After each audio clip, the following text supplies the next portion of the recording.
এই যে এখানে ভাত দেওয়া হয়েছে, তো এই ভাতগুলো আসলে মুরগিগুলো খুব যত্ন সহকারে খায়। দেখতে পাচ্ছেন যে ভাত যেগুলো ছিটানো রয়েছে সেগুলো কিন্তু তারা আগে খাচ্ছে, কেউ পাত্রে এসে মুখ দিচ্ছে। তো তারা ভাত খেতে কিন্তু অনেক বেশি ভালোবাসে। দেশি মুরগির এটা একটা বৈশিষ্ট্য যে তারা ভাত খুব মজা করে খায়। দেখেন ঘাসও দেওয়া রয়েছে, তারা ঘাসগুলোও খাচ্ছে, কারণ তারা যখন চলাফেরা করে তখন তারা ঘাসগুলো খুব যত্ন সহকারে খায়। তো যে দেখতে পাচ্ছেন এদিকে ছাগল রয়েছে, তো ছাগলগুলো যখন তাদের জন্য ঘাস কাটা হচ্ছিল, তো তাদের জন্য কিছু ঘাস ছোট করে কাটা হয়েছে যাতে মুরগিগুলো খুব যত্ন সহকারে খায়।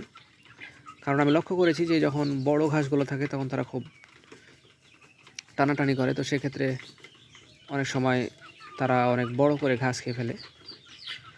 তো আমি ভাবলাম যে একটু ছোট করে দিই, তো তাই ছোট করে দিয়েছি। তারা খুব আনন্দের সহিত ঘাসগুলো খাচ্ছে।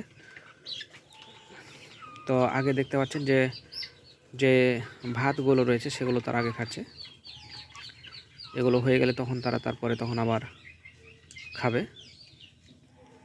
তো শুধু ভাত দিলে তাদের হবে না, আমি এখন ছিল ভাত তাই দিলাম। তো এই ভাতগুলোকে যদি আরও পুষ্টিকর করতে হয় তাহলে সেক্ষেত্রে কিন্তু আসলে বিভিন্ন যে ভিটামিন মিনারেল রয়েছে সেগুলো এটার সাথে অ্যাড করলে ভালো হয়।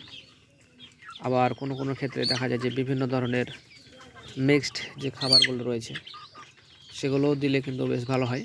শুধু যদি ভাত দেওয়া হয় তাহলে কিন্তু সেক্ষেত্রে তাদের পুষ্টির যে ব্যাপারটা সেটা কিন্তু আসলে পুরোপুরি পূরণ হবে না।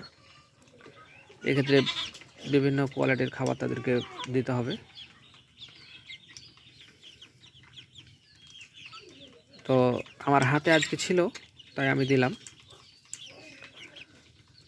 এই মুহূর্তে আমি দুপুরবেলাতে তাদেরকে যে ঘাস, ভাত এবং কিছু ভুট্টা ভাঙা, দেখেন ভুট্টাগুলো নিচে পড়ে রয়েছে, আপনারা হয়তো দেখতে পাচ্ছেন কিনা আমি জানি না।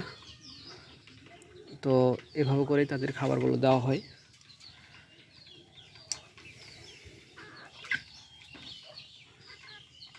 সবগুলো খুব যত্ন সহকারে খাচ্ছে।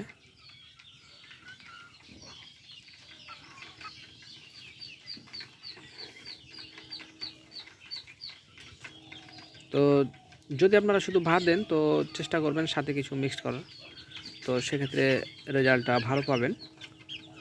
ভাত দিয়ে শুধু পেট ভরবে কিন্তু তাদের গ্রোথ সঠিকভাবে আপনি পাবেন না যদি শুধু ভাত দেন। কারণ ভাতে আর কি আছে, অত তো পুষ্টিকর খাবার না ভাত, এটা জাস্ট শুধু পেট ভরার জন্য একবার দিতে পারেন। তো ভালো থাকবেন, দেখা হবে পরবর্তীতে। আল্লাহ হাফেজ।